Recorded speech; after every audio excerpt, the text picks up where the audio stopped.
And we are recording this just in case you were wondering.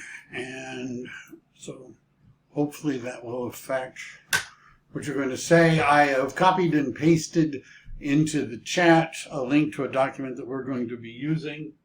If one of you maybe would, when you've copied that, wait, and when people say, hey, I just got here, is there a document, paste it in for them.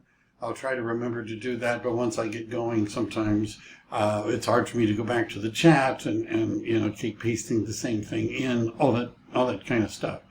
So let me share my screen. I'll just start with the whole thing because we never know. And the document that I pasted in, boy, I'm having difficulty. There we go. Is called the Guide to Real Estate Farming, right? And we're going to talk about this. So the reason that farming is something that real estate agents would like to do, aspire to do, is because it's a method of getting listings, right? And there's an old saying in real estate that you have to list to last. And it's a lot easier having 5 listings than 5 buyers. It's less work, you get more business, but listings are a good thing, right? I guess that's what I'm going to start with. And then let's just start with why do we call it farming? And just like the agriculture metaphor, in geographic farming, you get a plot of land, you plant seeds, you cultivate, and then you harvest. Now, if you were really farming, right, you're farming peppers or something like that, and you took the plot of land and you plowed it and you planted the seeds today, are you expecting tomorrow to have a pepper that you can pick?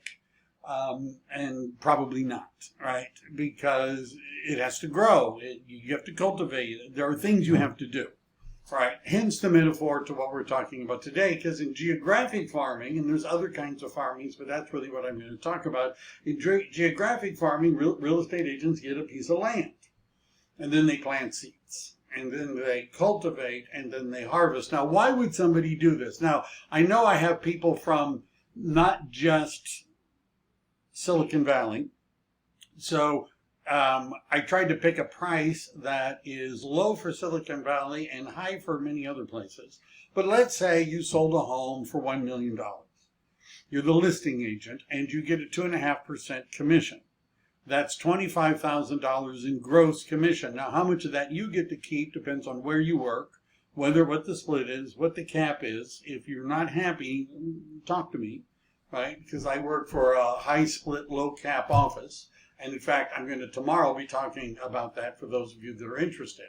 Now, let's say that families move once every 10 years.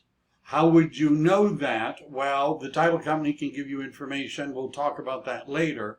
Now, would that turnover rate be different for a condominium complex versus a townhouse complex versus single family homes? The answer is yes. And even in single-family homes, would the turnover rate be different from beginner homes, starter homes, to mid-level homes, to luxury homes? And the answer is yes. And so we're going to talk more about that, but let's say 10%. So if you have 500 homes in a farm, and 10% of the people move every year, that's 50 possible listings. Now, when we talk about turnover rate a little bit later, I'm going to be showing you where you can get that information, but I would always, no matter what the title company says, no matter what somebody else says, once I've identified the geographic area I'm interested in, I'm going to run and see how many listings actually went through the MLS. Because I don't really care as much about what the title company says the number of title transfers are to the number of people that live there. I want to know how many of those people put their homes on the market with a real estate agent, right? And that, by the way, is oftentimes a lower number, right? So let's say what if you were to farm aggressively, consistently, persistently, you did a good job, your initial goal might be to get 10% market share, right? You understand that half the people are not going to list their homes with you. Even 10% requires a little bit of effort. So that would be 5 listings. Right? Now, if you got 5 listings and they sold and it was $25,000 gross, that would be $125,000. If you keep at it, you're going to get to 20%. Well, you're now at $250,000. Now, depending on whether or not you're farming condos, townhomes, or single-family homes, and what kind of single-family homes, my suggestion, if you're starting to farm a market where people would move up from it into something better. So if you're farming one of those markets, then some of those sellers are going to buy. Now, by the way, some of them may be moving to Arizona, and they may be moving to Las Vegas, or they may be moving to some other place. And you could go for a referral fee, but I would prefer right now, I'm doing it in reverse. I just closed on the transaction and I'm listing the home because my buyers had the ability to buy before they had to sell, right? But there's 2 transactions involved, right? I just did it the other way around, which is not a problem, right? But let's say that 1/3 of the people that are selling are actually going to buy something, right? Through you. Well, not all of them, but 1/3. Well, and normally they buy up, and that's not always true, but if we're farming condos and townhomes, they oftentimes are buying something bigger. If we're farming starter homes, they might be wanting to move to Los Gatos or Saratoga or someplace else, right? So they might be. So generally, the buy side is a higher one than the list side.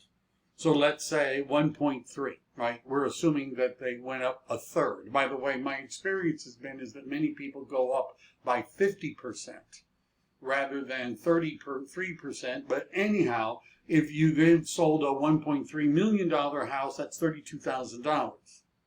So at 10% market share, which means you have 5 listings, and also you get 1 buy, that's an extra $32,000 at 20% market share. Where you've got 10 listings and 1/3 buy, it's an extra $97,000.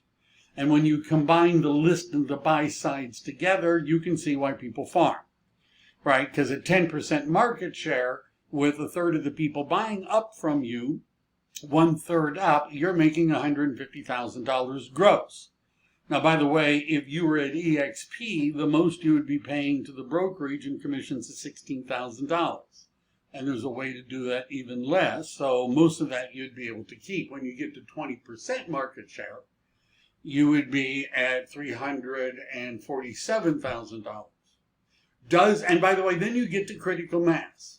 And what critical mass is, I remember when I started farming in area of Blossom Valley, I got a listing. It was on Crow Lane, right? Across the street, after that one sold, they listed with me.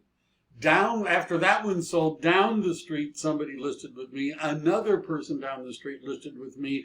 And at that point, it was off to the races, right? You understand? Because now I've been doing open houses every weekend. I have just listed every week. I have just sold postcards going out. And now people are starting to call me and saying, hey, we're thinking about selling our house and, all that sort of stuff. Is this reality in your market? Learn how to use the MLS if you don't know how to use the MLS, and run a search to see who's got the listings. And most of the MLSs allow you to change the display when you run a search. And one of the things you can add to that change is the listing agent's name. So that whenever you run a search for an area, you'll see the names of the listing agents and you can sort. If you look at the top listing agents in your area and you map where their listings are, you're going to find clumps, right? You're going to find here, there, but a clump of where their business is.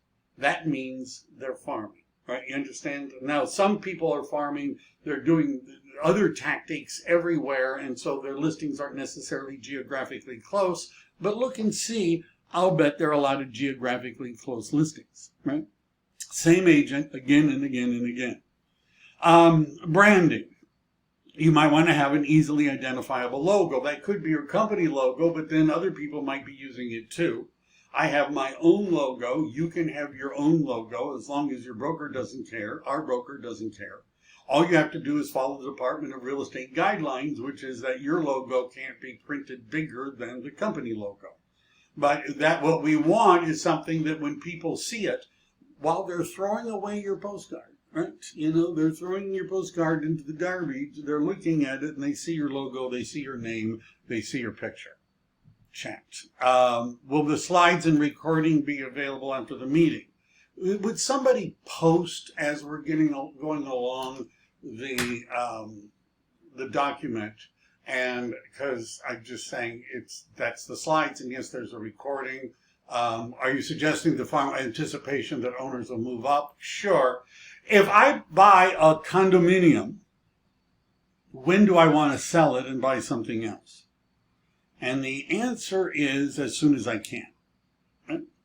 Now, I have a lot of times new agents have said to me, well, I want a farm, and I ask them what area, and they tell me an area, and the area they usually name is one of the most expensive areas in our market, most expensive, where homes are selling for $4 million and that sort of thing.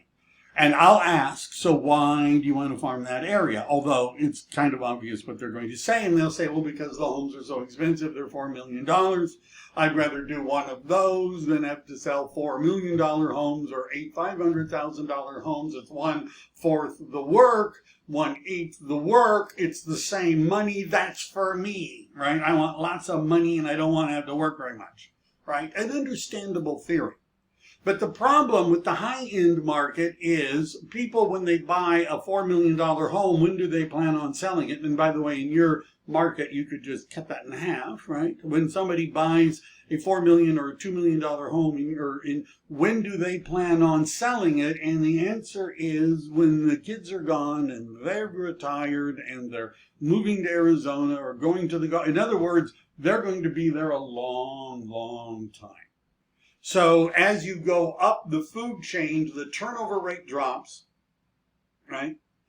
More competition. You're not the only one who thought that $4 million would be better than 2 or 1. More competition, plus many of them have established relationships with real estate agents because this isn't the first house they bought.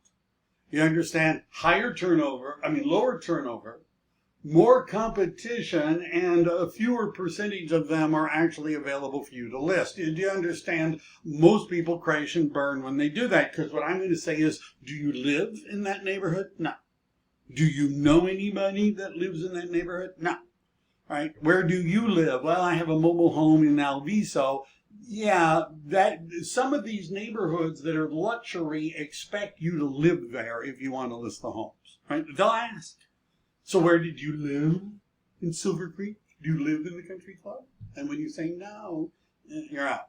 So do you understand? My theory is if you're getting started, there's less competition for the condos, right? Because they're cheaper.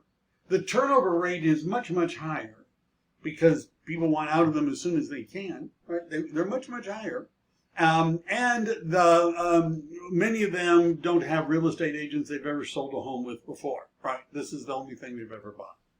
All right, I hope that answers it.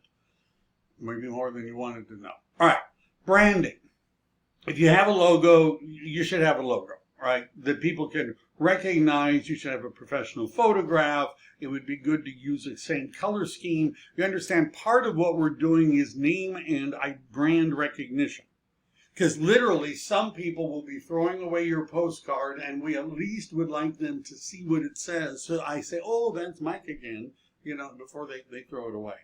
And your tone and your style and, that sort of thing. Are you casual? Are you going to have a picture of yourself in an Armani suit? And by the way you look ought to kind of sort of match your neighborhood.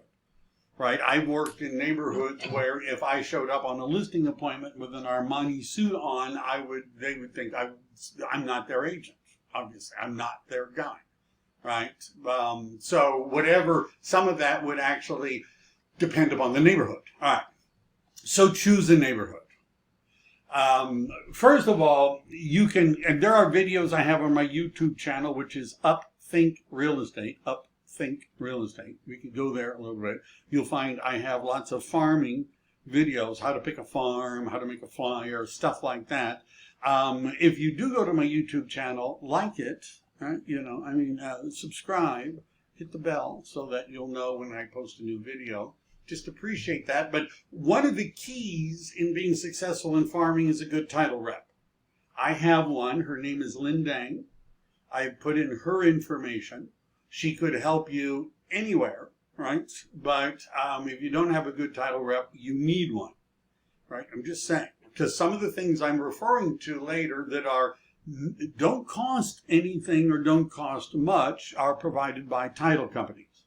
Now, once you've got a list, right, and we're going to spend a little more time on how to select that, but you've selected a neighborhood, you've got the condominiums, the townhomes. Townhomes are different, right? They sell better than condos, right, but not as well as single-family homes traditionally. So generally, when you've identified a neighborhood, you have two choices. One choice is to hit everybody in that neighborhood. And if you're planning on doing that, one of the least expensive ways is called EDDM. And EDDM stands for Every Door Direct Mail. It's a United States Postal Service product. And they have this little tool. They say they're going to upgrade. All right. So I'm going to be listing a house in 95118. It's a zip code it's a part of Cambrian. So let's just say I'm going to farm it, right? If any of you are farming, you're in trouble because I'm coming. So there's 95118. You see all those little purple things. Watch what happens when my mouse hovers over them. See how they start to become highlighted, and some of them look like gerrymandered, congressional districts, right? Some of them seem to make sense, but you can see, that one looks a little weird. That one looks really weird. And by the way, as we're doing that up here, we could say we only want residential, right? And now let's say, so we've identified a neighborhood, right? Let's say this is our neighborhood. Now, if I click on this, look what happens on the right. It tells me that there are 423 in that neighborhood, and the cost for postage is $84.60. It's about 20, I haven't priced it recently, but it comes out to about 20 cents each, something like that. Now, there are printers. We're going to talk about your different options. One option is the do-it-yourself option. And the do-it-yourself option is you have stuff printed and sent out. There are a lot of companies that do that. I work with one called PostNet, right? They'll do the printing. They'll take it to the post office. They'll mail it. They'll do everything. You just have to pay. Now, the upside of EDDM is that the postage is cheap. That's one thing. And number two, you're not limited to the normal postcard sizes. You could have a big piece of paper, a bigger one, When you get all those, political, vote for me kind of things, and they're big funny shapes, and most of those, that's how they were sent out. Now, the downside to EDDM is it's every door direct mail. So it doesn't matter that the property's rented out, they're going to get the postcard. It doesn't matter that they bought last week and closed, they're going to get the postcard. Everybody in the carrier route gets the postcard. Everybody, right? So you're saving money in terms of the postage. You have more printing options, but the downside is, you're going to be wasting some of them probably because you're sending them to renters and people that are unlikely to want to list their homes right away. Now, the other option and by the way, you could just get the title company to give you the list of everybody that lives there, and you could mail them out yourself with postcards, but you understand, many people that are doing the whole area might do EDDM. The second option, besides everybody in the neighborhood, is what is known as Predictive Analytics. And Predictive Analytics means they're using a program to identify who is likely to sell. And I'm going to show you a teensy bit of how this one works. It's called the Sell Score. It's through a company called Remine, R-E-M-I-N-E. And they work this works in my MLS. Your MLS may not have the exact program that I'm going to use, but you probably have something like it, because real estate agents get access to Remind. But if we click on this and we open it up, this is from just some other MLS. Realists launches the Sell Score Search attribute. And notice it has here high, very high. These are ratings. And they actually show you how to do it, right? And this is Realist. Now, some of you in different MLSs may not have Realist, but you probably have REMINE, Remine, which is a similar program, right? And if you don't have that in your MLS, if you're in my group, in my production team, somebody I'm coaching, mentoring, or working with, I'll run it for you, right? Using my software. And if you're not, talk to me about why you're not. All right. So Realist is a choice I have in my MLS. And when Realist pops up, the default setting is the quick search. Notice I can change the county. All the counties are here, right? So even if you don't have it, I do, and I could change the counties. In fact, I think I can even go outside. I have spent some time to learn how to use the program, and I've created a cell score search. Now, for those of you that are like, tell me how you would do that. You can create a new search, but basically, I'll just show you what mine is. I'm going to put in the zip code 95118, and let's look at what does it say for cell score. Oops, that's not right. Where are we? Right here. So the cutoff is 831 to 1000 is a high predictability that the person is likely to sell their home in the next 6 months. According to Remine, right, the company that does this, and I'll probably show you what their website looks like in a minute. According to the company that does this, they say that somebody with a high score, 831 to 1000, was 5 to 10 times more likely to do a transaction in the next 6 months than random properties. So although they're saying their cell score isn't perfect, it has about 50% accuracy, right? Nothing is perfect. So how would we actually use it if we wanted to? Well, we would put in the zip code, and then I have added cell score because I've taken the time to learn how to do that. And so I put in between 831 and 1000 that zip code. Now, I also, by the way, could from this say I only want single-family homes, right? No, look at that. There's a few choices. Multifamily, but right now we're talking about old school farming. So where is a PRS? How about here? SFR. That seems like close enough. And so I'm going to move this. Anyhow, it's hard. Oh, apply. It's hard to see everything with the Zoom window. So I'm going to apply, and I don't know why. All right, let's go back. See what it's doing. All right. Hey, Michael, is that for commercial for you, or is that for everybody's? Everybody in the MLS and my MLS has access to this program. I'm believing that in your MLS there's something similar, right? And from Core Logic, this is the part that didn't work very well. But at some point, I'm just going to. Sometimes the system doesn't like it that I'm doing too many things at once. So there we go. And again, like Justin, if for some reason it does not work in Riverside, let me know, because I have Riverside. Okay, and I could run it, but I have a feeling, before you guys ask me to do it for you, call your MLS and say, do you have access to cell score? And I'll show you that it's called Remine, REMINE, and you might want to ask and see if you've got that, right? And there we go, search. All right. So what the program is doing is it's identifying all the single-family residences in that zip code, 252. Now that's a big zip code, right? I mean, I've asked recently how many tens of thousands of people live there, but a lot of people live in that zip code. So what it's done is identify the 252 people that it thinks are more likely to sell their home in the next 6 months than any others. So one of my options, and by the way, besides cell score, many of the, like Chicago Title has a thing called Active Farms, and they have their own algorithm, which is called the Golden Farm. Most title companies have something called Likely to Sell. And what Likely to Sell is, not sophisticated necessarily, but let's say in your market, the people generally sell at an average of 15 years.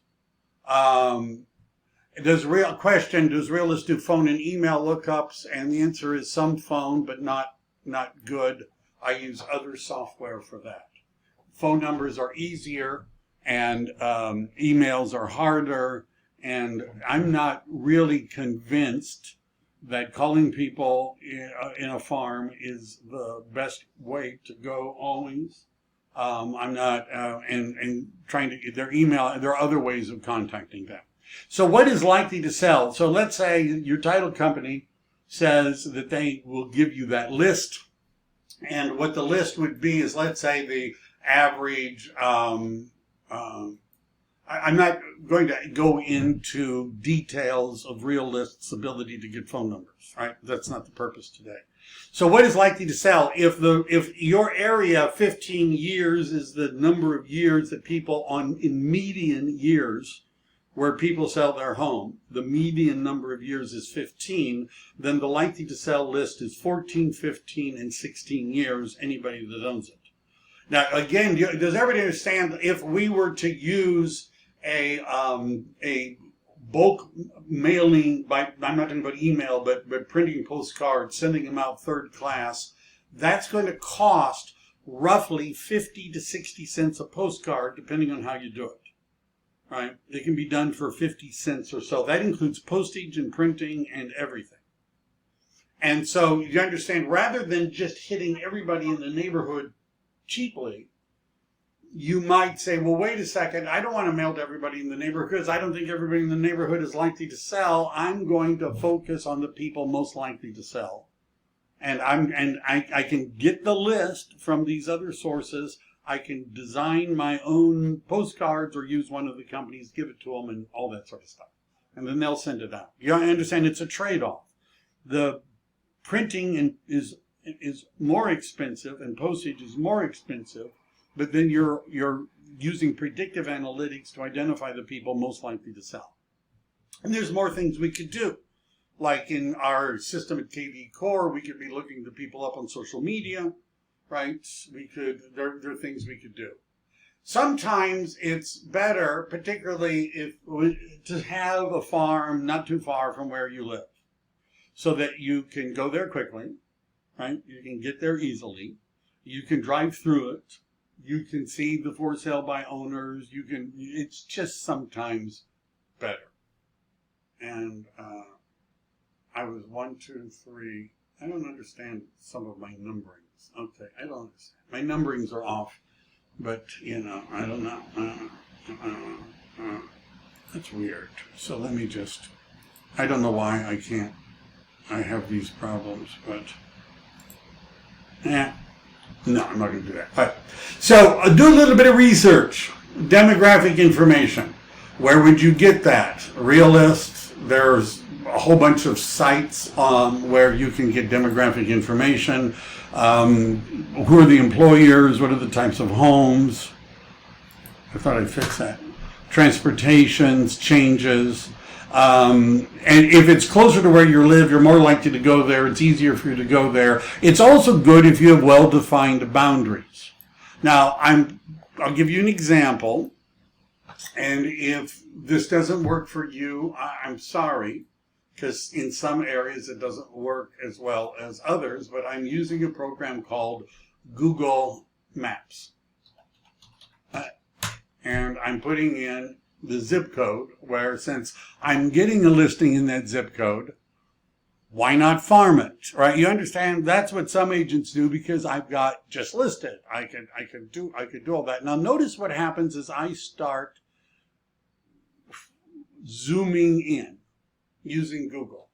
There's an area called Coosier, right, which is, there's a street. Branham, Hammer, Muir, Croydon, Dartmouth. Now, Valley View, Reed. See, what those are designations of neighborhoods, right? Those are different neighborhoods, right? Dartmouth, Holland, Almaden Winery. So the idea is that if I'm farming, and I'm not going to show you guys, where the listing is, because I know you guys will be over there this afternoon pounding on the poor guy's door. But let's say I was farming that area over here where there's Pepper Tree or Croydon, I would actually refer to that in some of my marketing materials. Because the people who live there probably know that that's what the neighborhood is called, right? They probably do. And it would be nice for me to show them that I know that that's what the neighborhood is called. Because then I can talk about that area. Should be the right size. I know a lot of people say you can do it with 200. Okay. So the title company may say, oh yeah, there's a 10% turnover rate. You're usually looking at a much lower turnover rate than that. And so the question is, if you had 200, and rather than just taking the title company's word for what the turnover rate is, once you've identified the corners of your farm, ask the MLS how many listings have come on the market, sold, closed, active, pending, withdrawn, canceled, expired in that area. And you do that with a map search. And then look and see if the number of actual listings matches what the title company says or the number of actual sales. A lot of times they're off. And by off, I mean the title company has a much higher number than the MLS does. Why? Because they're counting every title transfer. And there are a lot of title transfers, sometimes at least 15% or so, depending on the market that you're in, of all title transfers are not MLS listings. They don't go through the multiple listing service. They're sold off market. I want to know how many of them actually were listed with an agent. So once you get that number, the next question is, if I got 1 out of 10 of those, would there be anything that I could get? Right? You understand, if you start with too small of a number and then you look and see how many are actually MLS listings in that area, and you look at what 10% might be or 5%, it's zero because there aren't that many listings.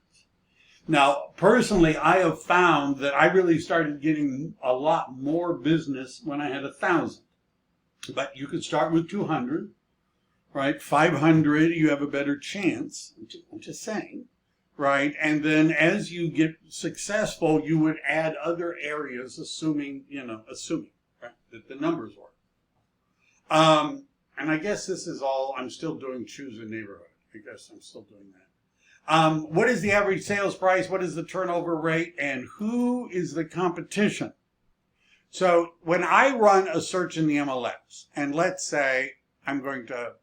And I'm using MLS Matrix. Some of you use the same software I do. Some of you don't. I can't help that. So I'm going to look at active, contingent, pending. I'm just sold single family homes.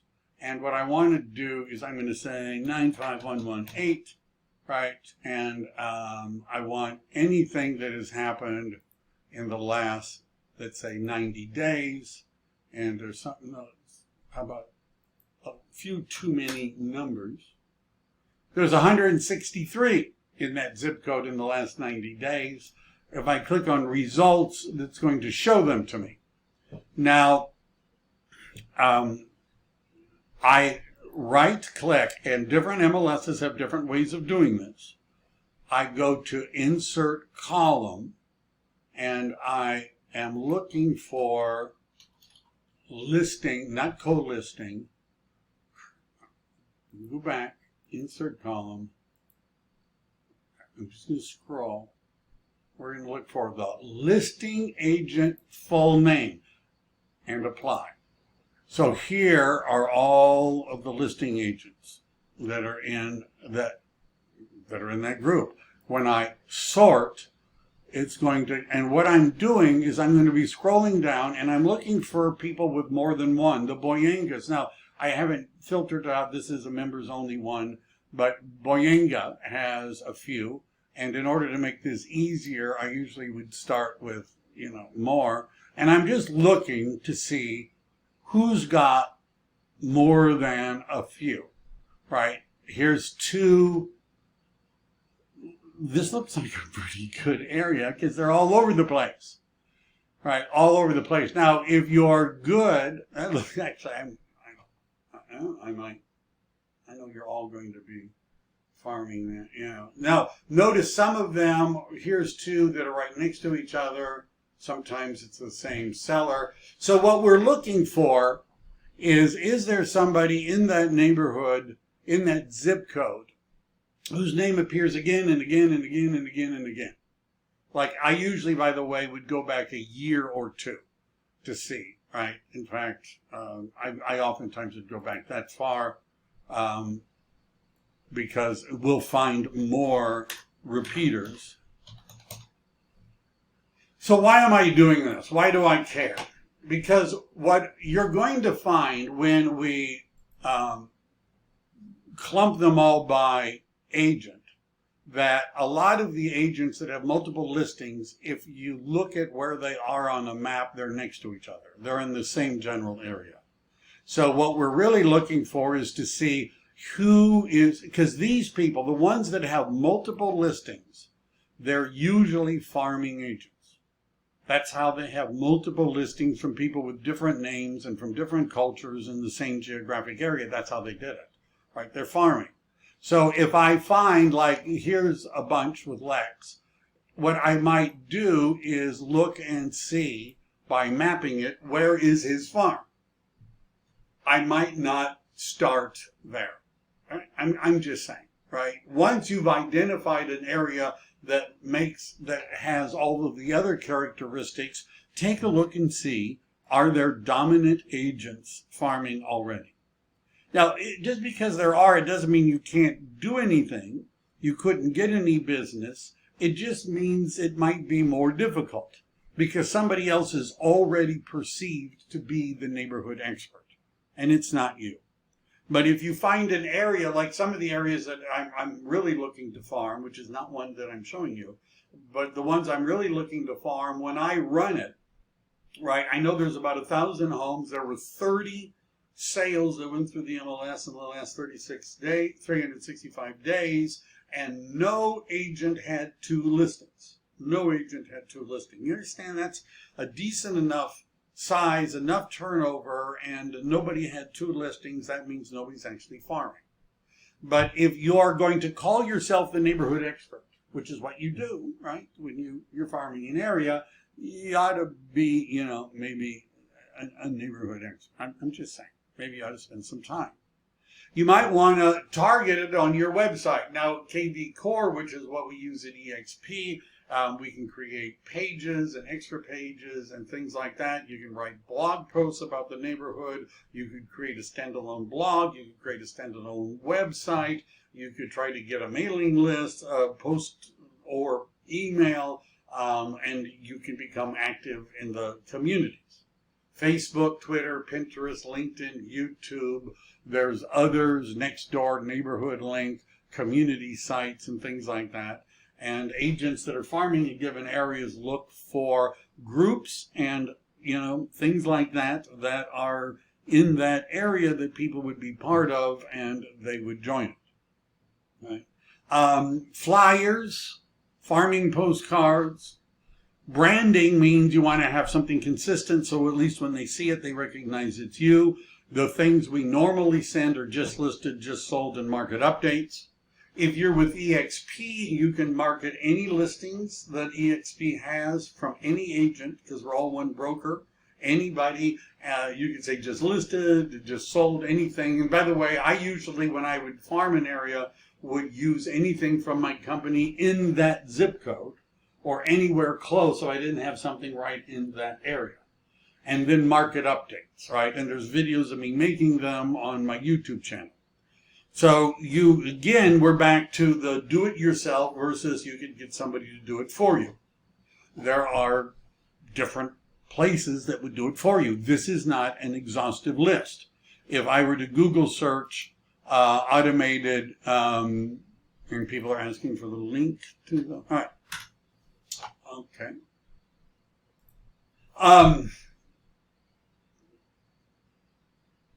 If you Google searched geographic farming systems, there's hundreds of them. Nosy neighbor. And I guess I like that because I used to, in my marketing materials for farming, it would say, "Are you a nosy neighbor?" And that's when I would do a market update, find out what your neighbors have been up to, right? You know, that sort of thing. But no, what is nosy neighbor? Nosy neighbor is a automated farming system, right? And they use their own predictive analytics, and they send out their own postcards, and it's got your branding on it, and no, you really can't change it. Right? Can't, oops, wrong thing, wrong document. Let me just go in, right here, someplace. Core Fact is probably one of the most popular ones used by real estate agents. Core Fact does all the different parts of it, right? All of their campaigns and things like that they've got. They have automated farming, right? They also, by the way, would do it on a piecemeal basis. You could say, I want to send out a postcard. I got my own list.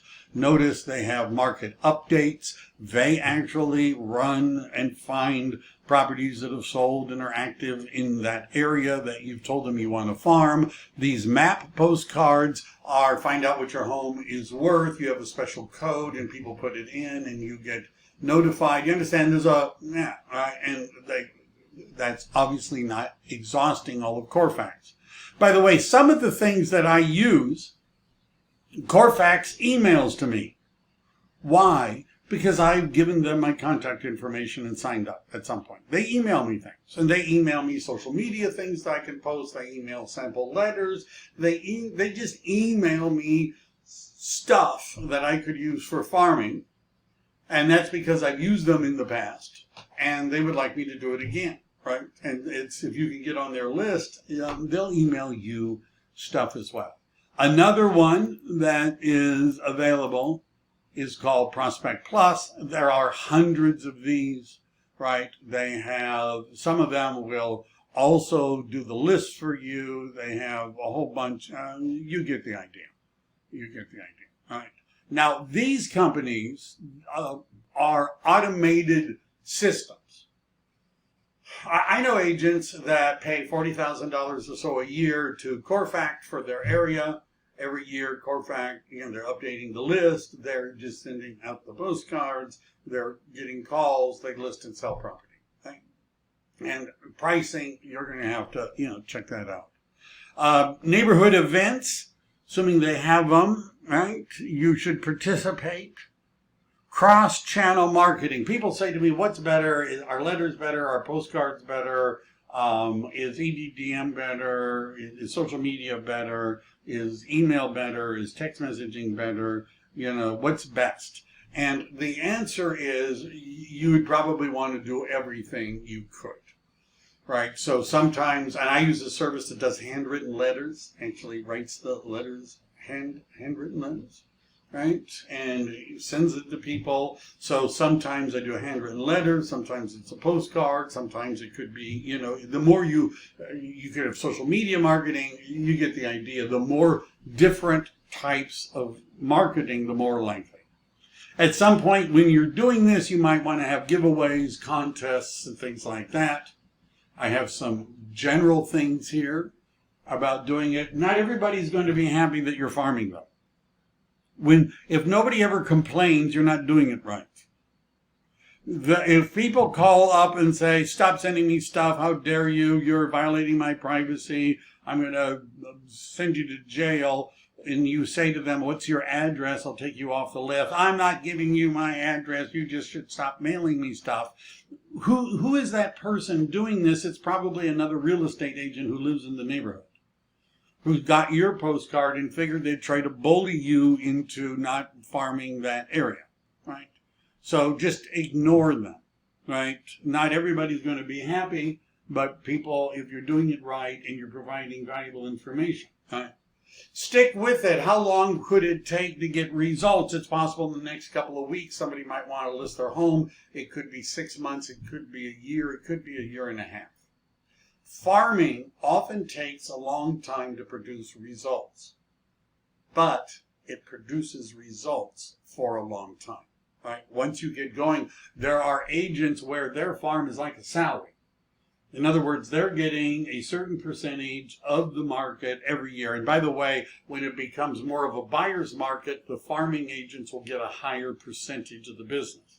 And that's because if it's a heavy seller's market, sellers think any moron can sell my house. Hey, I know one.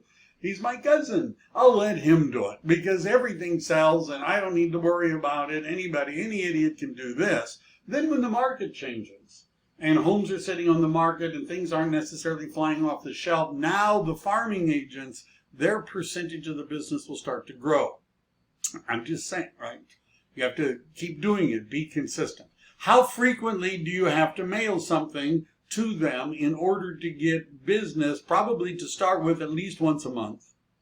At least once a month. At the beginning, if you did twice a month for a little while, it would accelerate things.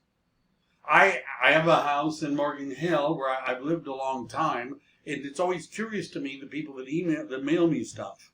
I can't tell you who's farming my neighborhood. I can remember the names of an occasional agent that has sent me a postcard. One guy on 4th of July last year, or 2 years ago, actually put like a flag and thing in the front yard, never did anything before or after. And I know nobody's consistently farming my neighborhood because I can't name anybody that I would say is farming the neighborhood, right? So if somebody were sending me something consistently on a monthly basis, I could tell you their name. But right now I can't tell you anybody's name, right? You understand, by frequently, you're looking at once a month. If you're going to tell me, well, I'll do something every 2 or 3 months, donate the money to a charity, right? Don't do farming. Just take that money and send it, right, to some charity. It'll be a better use of the money. Think of it as networking, not sales. If you have an open house in that neighborhood, you want to make a great big deal. So I have maybe, 20 open house signs. If when I'm farming, I get a listing in the farm, there is an open house sign with my name on it everywhere around that neighborhood. You can't drive in or out of the neighborhood without seeing the sign. This, by the way, is the most effective farming marketing. You put the signs up early, you take them down late, and everywhere you can put up a sign. Right now, there's an investment in buying open house signs, but after that, they're yours. Now, you should expect they'll walk away, they'll disappear here or there. If you let new agents borrow your open house signs, they will disappear. Right? Just occasionally, but that's really the way to, and you have, open houses is another topic, but you want to make a big deal. You should have technology. I use KD Core for doing a lot of this stuff. You should have some technology to help you.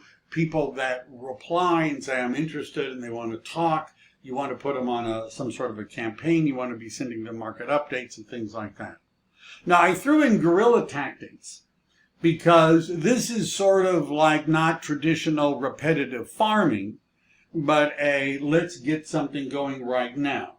And the bubble is the sky is falling marketing, right? The sky is falling. Right, and hey, do you know that there's a bubble? The bubble's about to burst. The number of people searching for a housing bubble on Google has gone up a lot. Now may be your last chance to sell your house at a high price, right? You understand? Fear tactics. Hey, there's a bubble. The bubble's about to pop. Let me know. The other, which EXP has, is an iBuyer program. And if you're wondering what an iBuyer program is, if you've ever driven around and you saw a sign that said, we pay cash for homes, that's an iBuyer program. And there may be people in your market, and sometimes the bubble and the iBuyer, you're doing to a much larger group of people, right? Because you're not looking to develop name recognition over time, but you're just looking for somebody right now that might want to sell a house. I don't recommend. No, I recommend. I'm just saying the guerrilla tactics is if I were farming, that would be part of my farming pattern. Bubble, we pay cash, because you never know. Somebody might say, really? You have cash buyers? Yes, EXP, it's called Express Offers, cash buyers. People will call. So I would be doing that. But what I'm saying is an alternative to a limited geographic farm are people that are just looking like, let's say, the top most likely to sell their home in the next 6 months from SellScore or one of those others, and we're just going to go all around the county hitting everybody that's in that high group with the bubble, and we pay homes for cash. Now, for those of you that are thinking, gosh, your material was kind of light today, and you really didn't give us very much, I've included a link to another document where it has some other ideas. Some of them are a little duplicating, but others are not. This might be an example of the kinds of things you would want to know. And, I even have a couple of scripts, and I describe the doing something once a month, and I have some other ideas for farming. I didn't have time to put it all together, right? If there's a sample letter for farming, I have another one that I'm actually going to be using with the SellScore in a different zip code than I showed you. And it's a updated, like this month farming letter. Where did I get it? The people from Corfact emailed it to me. And I'll bet that they would send it to you too, if you ask them. There's something called RPR. RPR is the Realtor's Property Resource, which you're paying through your a subscription to the Association of Realtors. And I realize that some of the people I work with are Google challenged, right? It probably should be a 3-part series. I'm going to be doing more on this. Because what we're going to do for the people that I'm coaching and working with, I do other classes where we actually are working on specific farming material. I actually provide some of that every month, and there'll be some coming up. Just saying. If you really wanted help with this sort of stuff, and you're not getting it from where you are, why don't you talk to me? So what does RPR have? They have their ultimate guide to farming. They have secret weapons for geographical farming, the 5 C's of successful farming, find your next listing with these tactics. You get the idea. By the way, if you were super curious about real estate farming and you just searched on the internet, you'd find a lot. Other printing resources, these are, and I'm going to add one. I'm surprised I don't have them. But these are the different places where I get postcards.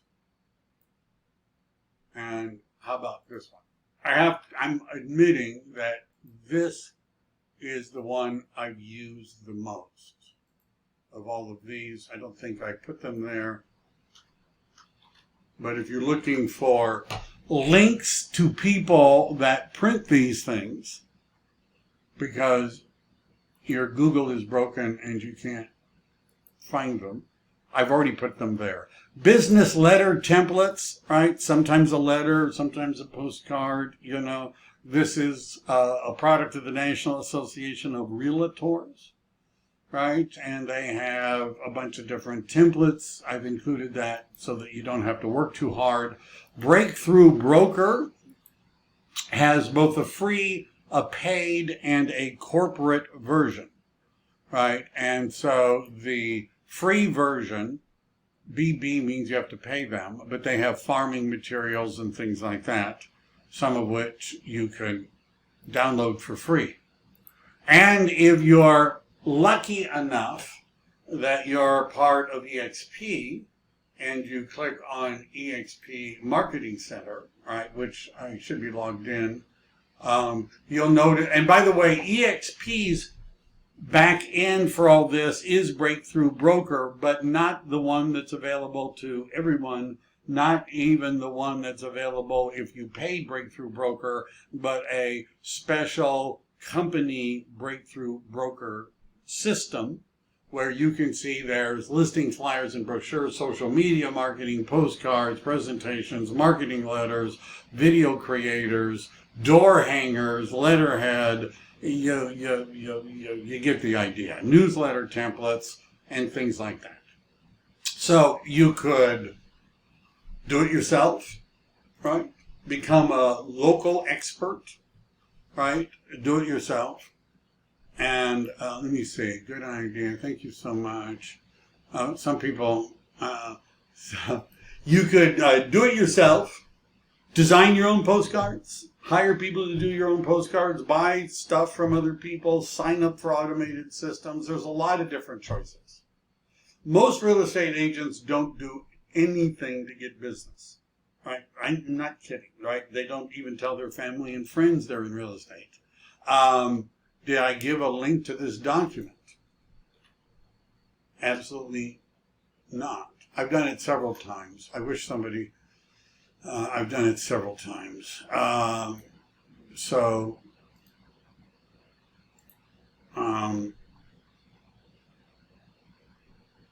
need to have an assistant logged in when I do this, because as people join, they don't have it. All right. All right. And then there's some links to some of the other documents. If you're really serious about doing this, particularly if you work with me, we could set up a time to talk about exactly what to do. And you see, I got 2 minutes, right? So I'm going to use my 2 minutes. I didn't want to do that. Stop sharing. How about that? There we are. What this does is produce usually a phone call from somebody saying, "Hi, I'm interested in selling my home. I've been getting your stuff.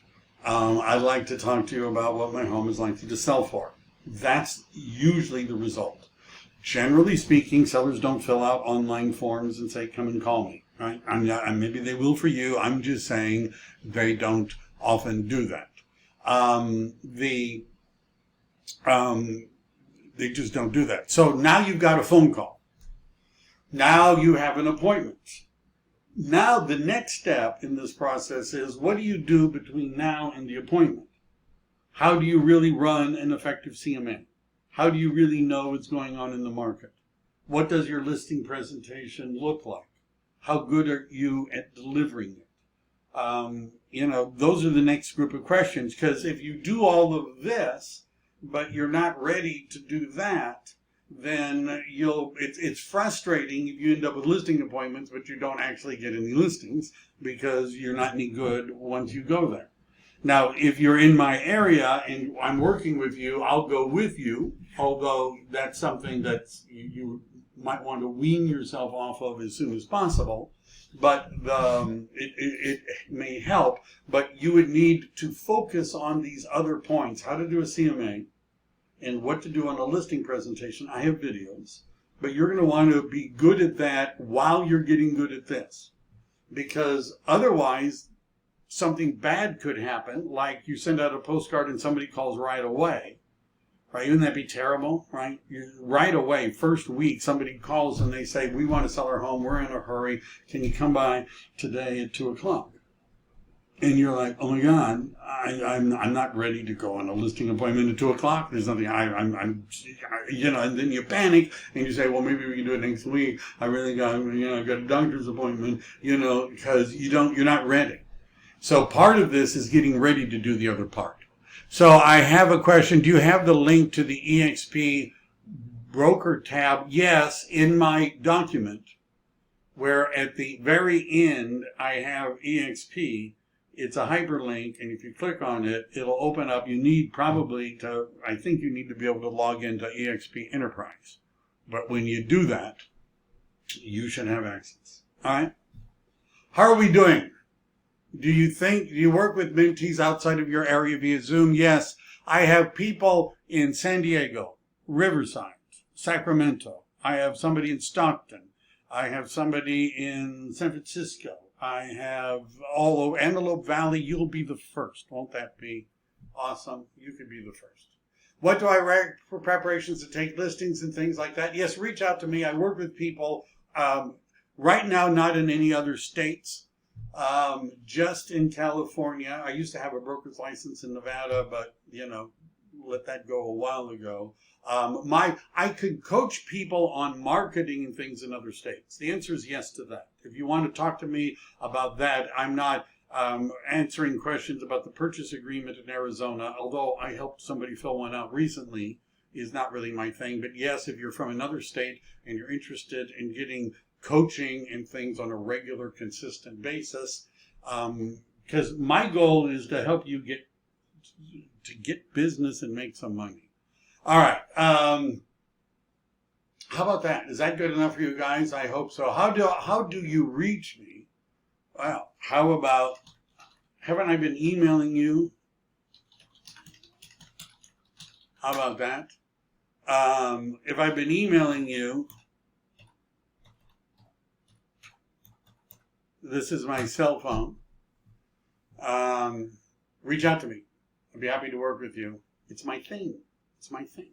Helping agents launch their careers and get started. All right, and that's it, guys. Tomorrow I'm going to do a talk about the EXP model for those of you that are curious. If you like to make more money, have better training, better technology, stock options in a rapidly growing company, and the help of somebody like me to get your business going, reach out to me. Thank you all. Stay safe out there. Go sell a house. How about that? See you later, everybody. Bye.